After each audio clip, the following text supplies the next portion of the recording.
भारत में किन किन राज्यों से होकर कर्क रेखा गुजरती है? भारत में 8 राज्यों से कर्क रेखा गुजरती है, जिनके नाम निम्न है: गुजरात, राजस्थान, मध्य प्रदेश, झारखंड, छत्तीसगढ़, झारखंड, पश्चिम बंगाल, त्रिपुरा, मिजोरम। इन राज्यों से कर्क रेखा होकर गुजरती है। भावर क्या है? नदियां एवं पर्वतों से नीचे उतरते समय शिवलिंग की ढाल पर उसे 8 से 16 किलोमीटर की चौड़ाई पट्टी के गुटी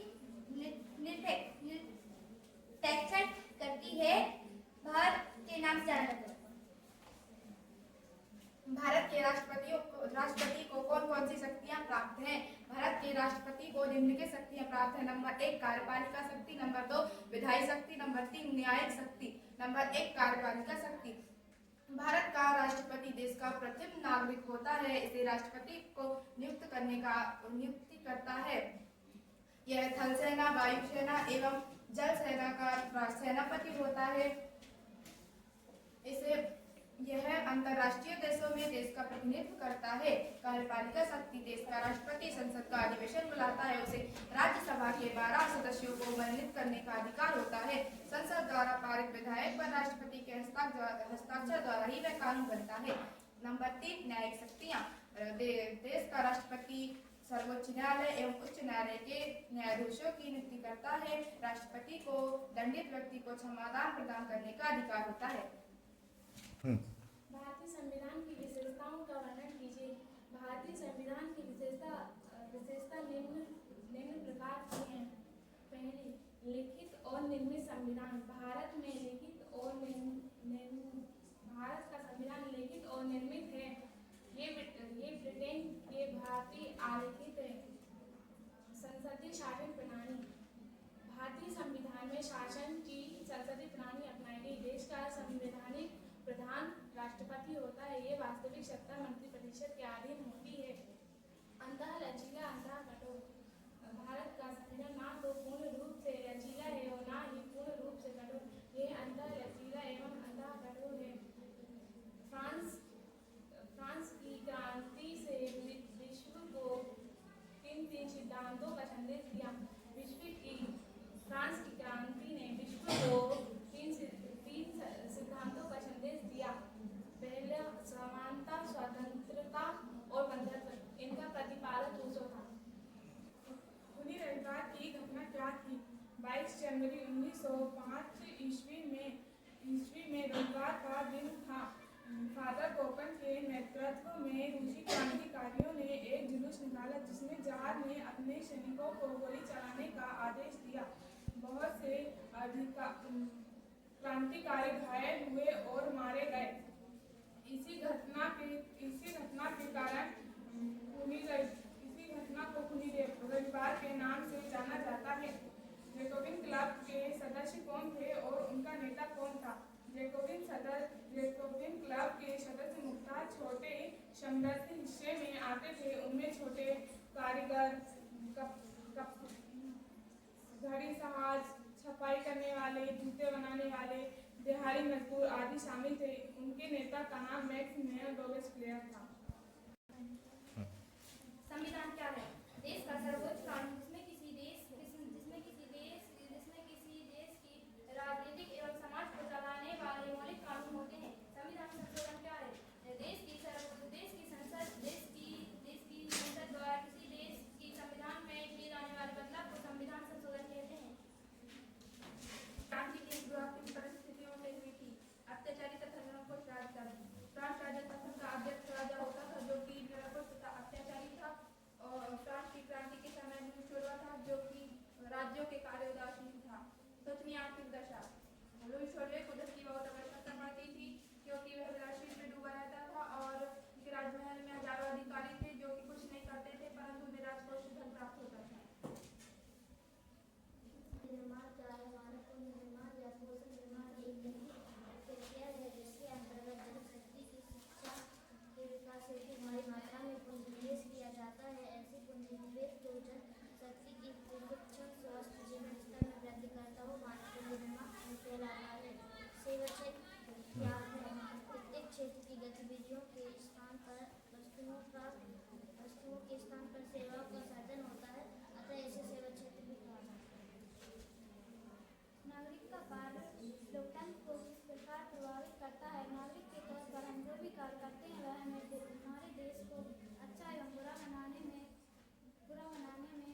निर्दिष्ट होते हैं।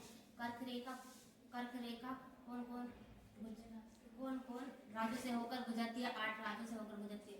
गुजरात, राजस्थान, मध्य प्रदेश, छत्तीसगढ़, झारखंड, पश्चिम बंगाल, त्रिपुरा, मिजोरम। भारतीय संविधान की विशेषताएं। लिखित और निर्मित संविधान। भारत का संविधान लिखित और निर्मित संविधान है। ये ब्रिटेन के भांति अलिखित नहीं है। संसदीय शासन प्रणाली। भारतीय संविधान में शासन की संसदीय प्रणाली अपनाई गई है। देश का संवैधानिक प्रधान राष्ट्रपति होता है, जबकि वास्तविक सत्ता मंत्रिपरिषद के अधीन होती है। अंशतः लचीला एवं अंशतः कठोर। भारतीय संविधान ना तो पूर्ण रूप से लचीला है, ना तो कठोर। यह अंशतः लचीला एवं अंशतः कठोर है। मूल अधिकारों की व्यवस्था। मूल अधिकार व्यक्ति के व्यक्तित्व के विकास के लिए अनिवार्य होते हैं। भारतीय संविधान में मूल अधिकारों की व्यवस्था की गई है। सरकार इनमें हस्तक्षेप नहीं करती।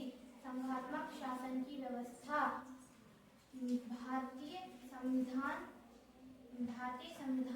के प्रथम अनुच्छेद के अनुसार भारत राज्यों का संघ है। इस प्रकार भारत में संघात्मक शासन की व्यवस्था की गई है।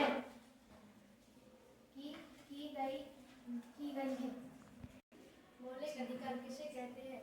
वह अधिकार जो व्यक्ति के सर्वांगीण विकास एवं गरिमा के लिए आवश्यक होता है, जिन्हें संविधान में अंकित किया गया हो और सर्वोच्च न्यायालय जिनकी रक्षा करता है, मौलिक अधिकार कहते हैं। नामांकन पत्र से क्या आशा है? चुनाव से पहले उम्मीदवार द्वारा नामांकन पत्र दाखिल किए जाते हैं, जिनका नाम मतदाता सूची में हो और जो निश्चित योग्यताएं रखता हो, चुनाव में खड़ा हो सकता है। फ्रांस की क्रांति ने विश्व को इन 3 सिद्धांतों का संदेश दिया था। फ्रांस की क्रांति ने निम्नलिखित 3 सिद्धांतों का संदेश दिया: स्वतंत्रता, समानता और बंधुत्व। इन तीनों सिद्धांतों का प्रतिपादक रूसो था।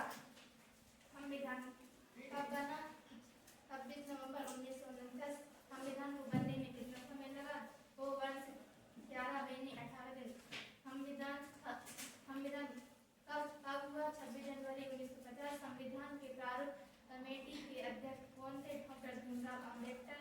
संविधान सभा के स्थायी अध्यक्ष कौन थे? डॉक्टर राजेंद्र प्रसाद। बेरोजगारी किसे कहते हैं? वह व्यक्ति जिसको अपनी योग्यता के अनुसार काम न मिल पाने को बेरोजगारी कहते हैं। भारत के राष्ट्रपति को कौन कौन सी शक्तियाँ प्राप्त हैं? कार्यपालिका शक्ति, न्यायिक विधायिका शक्ति, न्यायिक शक्तियाँ। कार्यपालिका शक्ति राष्ट्रपति प्रधानमंत्री की नियुक्ति करता है और जल थल वायु तीनों सेनाओं को प्रधान सेनापति होता है। और राष्ट्रपति अपने अंतर्राष्ट्रीय देश का प्रतिनिधित्व करता है। राष्ट्रपति देश का प्रथम नागरिक कहलाता है। कार्यपालिका विधायिका शक्ति। राष्ट्रपति संसद के अधिवेशन को बुलाता है और राज्यसभा के 12 सदस्यों को मनोनीत करने का अधिकार होता है। और राष्ट्रपति को लोकसभा भंग करने का अधिकार होता है, परंतु प्रधानमंत्री की सलाह पर संसद द्वारा पास किया गया विधेयक राष्ट्रपति के हस्ताक्षर द्वारा कानून बनाता है। न्यायिक शक्तियाँ। राष्ट्रपति सर्वोच्च न्यायालय और उच्च न्यायालय के न्यायाधीशों की नियुक्ति करता है और राष्ट्रपति दंड प्राप्त व्यक्तियों को क्षमादान करने का भी अधिकार प्राप्त होता है। उन देशों के नाम बताइए जो क्षेत्रफल में भारत से बड़े हैं। रूस, कनाडा, संयुक्त राज्य अमेरिका, चीन, ब्राजील, ऑस्ट्रेलिया, भारत। कार्यशील पूंजी किसे कहते हैं? कच्चा माल तथा नकद पैसों को कार्यशील पूंजी कहते हैं। पालमपुर गांव के लोग खरीदारी के लिए कहाँ जाते हैं? पालमपुर गांव के लोग खरीदारी के लिए निकट के कस्बे में जाते हैं। भारत के प्रथम प्रधानमंत्री कौन थे? इसका अर्थ बताइए। उच्च न्यायालय या सर्वोच्च न्यायालय द्वारा सरकार को जारी किया गया एक औपचारिक लिखित आदेश को रिट कहा जाता है। स्थायी पूंजी किसे कहते हैं? औजारों, मशीनों और भवनों का उत्पादन में कई वर्षों तक का प्रयोग होता है और इन्हें स्थायी पूंजी कहा जाता है। मानव पूंजी निर्माण क्या है? मानव पूंजी निर्माण या कैसल निर्माण ऐसी प्रक्रिया है जिसके अंतर्गत जनशक्ति मैन पावर के विकास हेतु भारी मात्रा में पूंजी निवेश किया जाता है। शक्ति शिक्षा प्रशिक्षण और स्वास्थ्य जीवन स्तर में वृद्धि करता है। मानव पूंजी निर्माण कहलाता है। वैज्ञानिक वानिकी क्या है? वैज्ञानिक वानिकी में वन विभाग द्वारा पेड़ों की कटाई की जाती है, जिसमें पुराने पेड़ काटकर उनकी जगह नए पेड़ लगाए। हिमालय की नदियों की विशेषताएं। हिमालय की नदियों की विशेषताएं निम्नलिखित है। हिमालय की अधिकतर नदियां बारहमासी होती हैं। इनमें वर्षभर पानी होता है। इन्हें वर्षा के अत्यधिक ऊंचे पर्वतों के हिम पिघलने से जल प्राप्त होता है। हिमालय की दो प्रमुख नदियां हैं, बिंदु तथा ब्रह्मपुत्र, जो कि हिमालय के उत्तरी भाग से निकलती हैं और पर्वतों को काटकर घाटों का निर्माण करती हैं। हिमालय की नदियां अपने उत्पत्ति स्थान से लेकर समुद्र तक के लंबे रास्ते को तय करती हैं तथा अपने उत्तरी भाग